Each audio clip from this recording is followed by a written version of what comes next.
Flashback.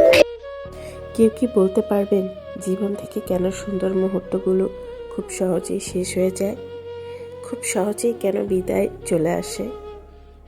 বুঝতেই পারছেন আজকে আমার ব্লগটি যে আমার আজকে কিশোরগঞ্জে শেষ দিন, মানে এটা হচ্ছে বিদায় ব্লগ। খুব সকালবেলা ঘুম থেকে উঠেছি। আসলে গতকাল রাতে ঘুমাইনি, অন্যদিন রাতে যাও ঘুমিয়েছি, গতকাল রাতে কোনোভাবেই চোখ দুটো এক হয়নি। মনটাও অনেক বেশি খারাপ ছিল। আজকে ভিডিওটা শুরু থেকে কেমন যেন খারাপ লাগা কাজ করছিল, মানে সকাল হলেই চলে যাব এই টেনশনে রাতে কোনোভাবেই ঘুমাইনি। তো খুব সকালে 8টার দিকে আমরা বেরিয়ে পড়ি, কারণ বাস ধরতে হবে আমাদেরকে।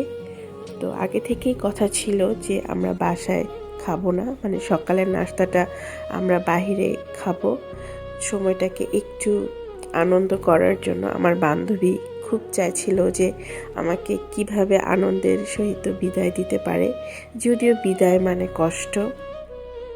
তারপরও কিছুই করার নাই, যেটা বাস্তব সেটা তো আমাদেরকে মানতেই হবে। রাতের পরে সকাল, সকালের পরে আবার রাত, এটাই জীবনের মানে, এটাই নিয়ম।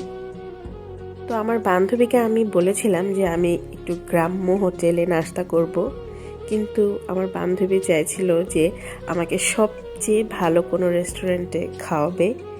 মানে ও চাচ্ছিল যাতে এই দিনটাকে আমি খুব ভালোভাবে স্মরণ রাখি। তো তাই ও আমাকে খুব ভালো একটা রেস্টুরেন্টে নিয়ে যায়। রেস্টুরেন্টের নাম ছিল পানসি, আর এটার খাবারও খুব বেশি ভালো ছিল। আমি ওকে আগেই বলেছিলাম যে খুব বেশি খাবার অর্ডার করা যাবে না, খুবই সিম্পল। তো আমার জন্য আমি তেল ছাড়া পরোটা আর মুগের ডাল ভুনা, ওরাও নিয়েছিল সেম, তবে ওরা সাথে ডিম ভাজিও নিয়েছিল। আর শেষ পাতে তো চা অবশ্যই থাকবে, যেহেতু আমার বান্ধবী 1 নম্বরের চাখর। তো যত যাই বলি না কেন, মনটা কিন্তু সত্যিই খারাপ। এই ভিডিওটার ভয়েস দেওয়ার সময় আমার মনটা অনেক বেশি খারাপ লাগছিল, ইচ্ছে করছিল আমি আবার চলে যাই। তো কিছু করার নেই, এটাই নিয়ম। আর এই যে ডাল ভুনাটা, এটা কিন্তু অনেক বেশি মজা ছিল। তো আমাদেরকে এখন চা নিয়ে আসলো আমাদের জন্য। চার কালারটা দেখেই বুঝতে পারছেন আমি সব কিছু ভুলে গেলেও এই চায়ের টেস্টটা কখনোই ভুলবো না, মানে এত বেশি টেস্টি ছিল।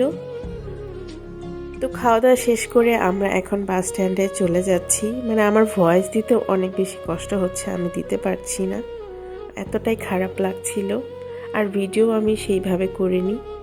তো আমরা চলেই আসলাম, অলরেডি আমি বাসে উঠে পড়েছি। আমার বান্ধবীর টিকিট কেটে আমাদেরকে বাসে উঠে দিয়ে ও যেন কি একটা কিনতে গেল।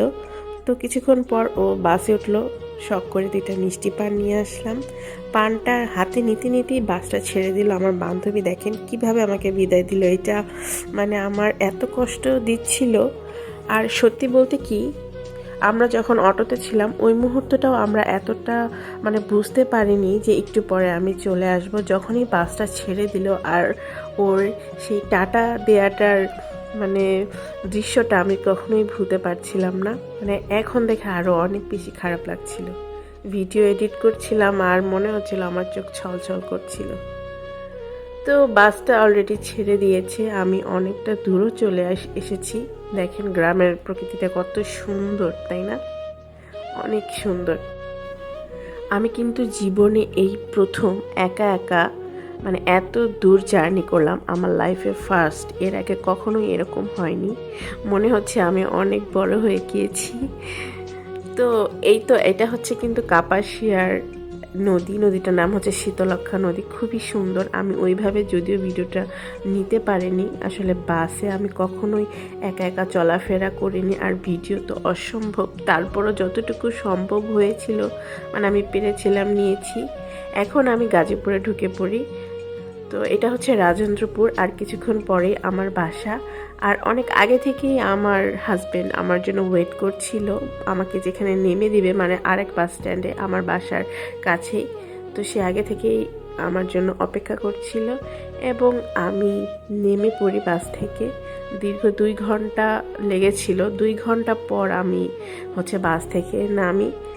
আর এই জার্নিটা কিন্তু খুব একটা কষ্টের ছিল না, মানে ভালোই লাগছিল আর কি। আমার কথা কিন্তু আজকে অনেক ভুলভাল হচ্ছে, এর জন্য আমি দুঃখিত। আর আজকে ভিডিওটা অনেক বড়। তো এই তো বাস থেকে নেমে আমি অটো নিয়েছি, বাসার উদ্দেশ্যে বাসায় চলে এসেছি। তো এই যে ভিডিওটা দেখছেন, এই ভিডিওটা কিন্তু আমার বান্ধবী গতকাল রাতে, আমি যেহেতু চলে আসবো তাই রাত 3টায় শখ করে আমাকে সাজিয়ে দেয় আর আপনাদের সাথে মুহূর্তটা শেয়ার করি। তো ভিডিওটা কেমন লাগলো আজকে অবশ্যই কমেন্ট করে জানাবেন। আল্লাহ হাফেজ।